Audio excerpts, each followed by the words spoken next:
Assalamualaikum warahmatullahi wabarakatuh. My name is Alia Farhana Yusof and I'm from Faculty of Information Management. So I'm going to talk about MOOC learning.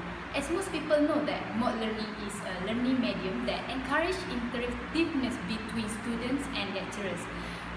On the other hand, MOOC learning gives me a good impact to improve in PHP learning. For the example, MOOC learning provide the video and illustration.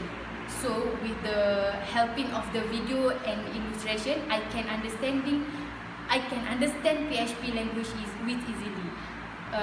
However, with example provide on MOOC learning also, I can learn PHP through a simple way, and of course it make me understand better to write coding. That's all.